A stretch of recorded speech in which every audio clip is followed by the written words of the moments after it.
दो भाभीियों में फंसी ननद। कहते हैं नोक झोंक तो हर किसी के घर में होती है, लेकिन क्या हो जब वही नोक झोंक किसी के घर में भारी पड़ जाए। ऐसा ही हाल था शांति निवास में। जी हाँ, शांति निवास में जरा भी शांति नहीं थी। क्यों? चलिए देखते हैं इस कहानी में। शांति के घर में एक साड़ी वाला खूब सारी साड़ियां लेकर आया था। शांति अपनी बहू को आवाज लगाती है, मेघा, शालू, जरा नीचे आकर साड़ियां पसंद कर लो। देखो, मैंने तुम्हारे लिए साड़ी वाले को घर बुलाया है। शांति की आवाज सुनकर मेघा और शालू अपने अपने कमरे से बाहर हॉल में आती है और साड़ियां पसंद करने लगती है। वो दोनों साड़ियां पसंद कर रही थी, तभी मेघा एक सबसे महंगी साड़ी पर हाथ रख देती है और तभी शालू भी उसी साड़ी पर हाथ रखती है। दीदी, इस साड़ी को छोड़ दीजिए, आपसे पहले इस पर मेरी नजर गई है। शालू, नजर जाने से कुछ नहीं होता, बल्कि पसंद आने से होता है। भले ही तुम्हारी नजर पहले गई हो, लेकिन पसंद तो तुमसे पहले मैंने किया है ना इस साड़ी को, इसलिए तुम अपना ध्यान इस साड़ी से हटा ही दो तो ज्यादा अच्छा है। माफ करना दीदी, लेकिन अब अगर मैं साड़ी लूंगी तो यही लूंगी, वरना मैं साड़ी ही नहीं खरीदूंगी। तो मत खरीदो, मुझे फर्क नहीं पड़ता तुम साड़ी ले रही हो या नहीं ले रही हो। मम्मी जी, मुझे ये साड़ी पसंद है, इसलिए आप इस साड़ी को पैक करवा दीजिए। मेघा वही साड़ी खरीदकर अपने कमरे में चली जाती है। ये देखकर शालू का कहती है, माँ जी, मुझे अब कोई साड़ी नहीं खरीदनी।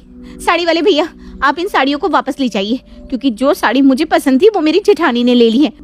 इतना बोलकर शालू भी गुस्से में अपने कमरे में जाने लगती है, पर तभी नंदिनी अपनी भाभी शालू को इतने गुस्से में देखकर उसे रोक लेती है। भाभी, क्या हुआ? इतने गुस्से में कहाँ जा रही हो? सब ठीक तो है ना? अब क्या बताऊं नंदिनी, इस घर में जब से आई हूँ तब से मैं खुद को दूसरे नंबर पर ही देख रही हूँ। दीदी जो भी करती है उसमें माँ जी कुछ नहीं कहती, लेकिन अगर मैंने कुछ भी कर दिया तो माँ जी तुरंत मुझ पर चिल्लाने लगती है। लेकिन भाभी, हुआ क्या है? आप मुझे कुछ बताइए तो। अब क्यों माँ पर इतना इल्जाम लगा रही हैं? ननद जी, तुम मेरे कमरे में आओ, फिर दिखाती हूँ तुम्हें आज हुआ क्या है। शालू नंदिनी को अपने कमरे में ले जाती है और सारी बात बताती है। ये सुनकर नंदिनी अपनी भाभी को समझाती है। भाभी, इसमें माँ की कहाँ से गलती है? अगर भाभी ने आपकी पसंद की हुई साड़ी ले ली तो आप माँ के ऊपर गुस्सा तो मत कीजिए, क्योंकि वो तो आप दोनों को एक ही बराबर मानती है। चलो ठीक है नाना जी, तुम्हारी बात मान लेते हैं कि मम्मी जी हम दोनों को ही एक बराबर मानती है, लेकिन दीदी की तो आदत खराब है ना। अब एक बात बताओ, जो चीज मुझे पसंद आई है वही चीज उन्हें लेने की क्या जरूरत है? मैं कुछ भी पसंद करती हूँ तो आ जाती है अपनी टांग अड़ाने के लिए। ऐसे चलता है क्या? नंदिनी शालू और मेघा के बीच में पड़ना नहीं चाहती थी, इसलिए वो अपनी छोटी भाभी की हाँ में हाँ मिला देती है। हाँ भाभी, आप सही कह रही हैं, पर कोई बात नहीं ना, छोटी छोटी बातों पर ध्यान मत दीजिए। इतना बोलकर नंदिनी वहाँ से अपने कमरे में चली जाती है। तभी नंदिनी बड़ी भाभी तुमसे कुछ बात करनी है। अगर तुम सारी बात सच सच बताओ तो तुमसे कुछ पूछूं? हाँ भाभी, बताइए ना, क्या बात है? शालू क्या बोल रही थी तुम्हें मेरे बारे में? सच बताना, क्योंकि मैंने देखा था वो तुम्हें अपने कमरे में किस तरह ले जा रही थी। जिस तरह से वो तुम्हें ले जा रही थी ना, जाहिर सी बात है उसने मेरे बारे में जरूर बुरा ही करी होगी। नहीं भाभी, ऐसी कोई बात नहीं है, बस उन्होंने ना आज की बात बताई। ये लड़की ना सच में बहुत बेवकूफ है। अब नंदिनी तुम ही बताओ, अगर मुझे कोई साड़ी पसंद आई और मैंने उस साड़ी को खरीद लिया तो उसमें बुराई क्या है? अब जब मैंने साड़ी खरीद ली तो कहती है वो साड़ी अच्छी थी, पहले मैंने उसे देखी थी। अरे देखने और खरीदने में फर्क होता है। जो चीज मैं पसंद करती हूँ वही चीज उसको भी पसंद आती है। ऐसा ना हो कल को मेरे पति को ही पसंद करके बोले मैंने पहले देखा था। क्या भाभी, आप भी ना छोटी छोटी बात पर गुस्सा हो जाते हैं। ठीक है ना, कोई बात नहीं, क्यों इतना माइंड कर रहे हैं इस बात को? हाँ यार, तुम सही बोल रही हो, मैं ही बेवकूफ हूँ जो उसकी बात पर गुस्सा हुई जा रही हूँ। वैसे भी ना उसके अंदर दिमाग नाम की चीज ही नहीं है। हाँ, मुझे तो अपना दिमाग लगाना पड़ेगा। अच्छा, चलती हूँ मैं। अपनी बात बोलकर मेघा वहां से चली जाती है तो वहीं नंदिनी भी अपने सर पर हाथ रखकर बैठ जाती है।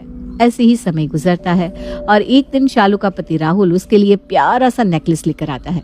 अब क्या था, शालू उस नेकलेस को अपनी जेठानी के पास ले जाती है और उसे छेड़ने लगती है। दीदी, आप कुछ कर रही हैं क्या? लगता है तुम्हारी आंखें कमजोर है शालू, जो तुम्हें यहाँ मैं आराम करती हुई दिखाई दे रही हूँ ना। दीदी, आप हर वक्त गुस्से में क्यों बात करती रहती हो? मैं तो यहाँ आपके साथ अपनी खुशी बांटने के लिए आई थी। हाँ, लेकिन आप है कि आप मेरी खुशी सुनना तो दूर, मुझे देखना भी पसंद नहीं करती।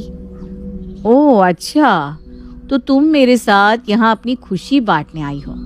वैसे तुम अपनी खुशी मेरे साथ कब से बांटने लगी? बस आज से, अभी से। देखो ना दीदी, ये नेकलेस राहुल जी ने दिलाया है, सुंदर लग रहा है ना? हाँ, अच्छा लग रहा है। वैसे अच्छी बात है, तुम इसे पहनकर घूमती फिरती तो रहोगी। माफ करना दीदी, गरीब मैं नहीं, गरीब तो आप है, तभी तो आप कुछ दिखाती नहीं। अरे भले ही मुझे राहुल जी दिलाते हैं, लेकिन मुझे दिलाते तो हैं। चीट जी तो आपको कुछ दिलाते ही नहीं। तुम कहना क्या चाहती हो कि मेरे पति मेरा खर्चा नहीं उठाते? तुम्हारी हिम्मत कैसे हुई ऐसा बोलने की? दीदी, मैंने ऐसी कोई बात नहीं बोली, आप खुद ये बात बोल रही हो। बाद में मेरा नाम मत लेना कि मैं ऐसी बात कह रही थी। और हाँ, मैं यहाँ आपसे लड़ाई या झगड़ा करने नहीं, बल्कि आपको ये नेकलेस दिखाने आई थी। लेकिन आप ही क्या, आप मुझ पर ही भड़क रही हैं। आपको तो कुछ दिखाना ही बेकार है। शालू अपनी जेठानी को गुस्सा दिलाकर वहां से चली जाती है। क्योंकि शालू की बात मेघा को बहुत बुरी लगी थी, इसलिए वो अपनी आंखों में आंसू लिए ननद के पास जाती है। नंदिनी, सच बताना, क्या मैं तुम्हें गरीब दिखती हूँ? अरे नहीं तो भाभी, क्या हुआ? और आपकी आंखों में आंसू, किसी ने कुछ बोला क्या? भैया से आपकी बहस हुई है क्या? नहीं नंदिनी, तुम्हारे भैया से मेरी कभी बहस हो ही नहीं सकती, क्योंकि वो मेरा बहुत ख्याल रखते हैं। लेकिन मेघा नंदिनी को सारी बात बता देती है। ये जानने के बाद नंदिनी एक बार फिर अपनी भाभी को समझाती है। कोई बात नहीं भाभी, आप क्यों इतना सोच रही हो? लोगों का काम होता है बोलने का, बोलने दो। तुम सही कह रही हो नंदिनी, लोगों का काम होता है बोलने का। ये भी ऐसे ही बोलती रहेगी, मुझे फर्क नहीं पड़ता अब इससे। हाँ हाँ भाभी, बिल्कुल, क्यों नहीं। इतना बोलकर मेघा वहां से चली जाती है। ऐसे ही दिन गुजरते हैं और गुजरते दिन के साथ शांति की तबीयत काफी खराब हो जाती है। नंदिनी उस दिन अपने कॉलेज गई थी और अपनी सास की खराब तबीयत देख उसकी दोनों बहू में से कोई भी अपनी सास की देखभाल करने नहीं आती। बहू, सर में बहुत दर्द है, मेरा सर दबा दो या फिर एक सर दर्द की गोली ही दे दो। शांति अपने कमरे में से अपनी बहू को आवाज लगा रही थी, लेकिन उसकी आवाज सुनकर ना तो मेघा उसके पास आती है और ना ही शालू। चिल्लाती रहो माँ जी, मैं आपको देखने के लिए भी नहीं आऊंगी। और वैसे भी मैं आऊँ ही क्यों आपको देखने के लिए? जब भी कोई चीज होती है तो आप सबसे पहले जेठानी जी को। इस तरह शांति अपनी बहू को आवाज लगाती है, लेकिन ना तो मेघा अपनी सास के पास आती है और ना ही शालू। कुछ देर बाद नंदिनी जब अपने कॉलेज से आती है तो वो अपनी माँ को बुखार में तपता हुआ देखती है। माँ, क्या हुआ? आपकी तबीयत इतनी ज्यादा खराब है, अब दवाई लेने क्यों नहीं गई? अब क्या बताऊं बेटा, पिछले 1 घंटे से दोनों बहुओं को आवाज लगा लगा के थक गई। सोचा सर दर्द में थोड़ा आराम होगा तो दवाई लेने जाऊंगी, लेकिन उन दोनों में से कोई नहीं आया और सर के दर्द में आराम भी नहीं हुआ। इतनी हिम्मत भी नहीं हुई कि उठकर दवाई ले लूं। अपनी माँ की बात सुनकर नंदिनी को बेहद गुस्सा आता है और वो अपनी माँ को दवाई देकर अपनी दोनों भाभियों को अपने पास बुलाकर उन्हें फटकार लगाती है। भाभी, आप दोनों में जरा सी भी शर्म नहीं है? अरे इस घर में क्लेश ना हो, सिर्फ इसलिए माँ आप दोनों के क्लेश में बिल्कुल भी नहीं बोलती थी। लेकिन आप दोनों ने माँ की देखभाल करना जरूरी नहीं समझा। माँ आपको इतनी देर से आवाज लगा रही है, लेकिन आप लोगों ने माँ के पास आना तो क्या, उन्हें देखना भी जरूरी नहीं समझा। अरे आपकी होते हुए भी माँ को बराबर ही है का सामना। एक काम कीजिए, शाम को जब भैया आएंगे तो आप अपने अपने पतियों को कहकर इस घर से अलग हो जाइए। अरे जरा सोचिए, मेरी माँ की जगह आपकी माँ होती तो आपको कैसा लगता? ननद की बात सुनने के बाद उन दोनों को कहीं ना कहीं ये एहसास होता है कि उन दोनों ने सच में अपनी लड़ाई के बीच में अपनी सास को बहुत दुख पहुंचाया है। जिसके बाद वो दोनों अपनी सास से माफी मांगती हैं और अपनी सास को दवाई दिला कर लाती है और इस तरह वो दोनों फिर कभी अपनी सास को अनदेखा नहीं करती, फिर चाहे उन दोनों देवरानी जिठानी में कितनी ही लड़ाई क्यों ना हो।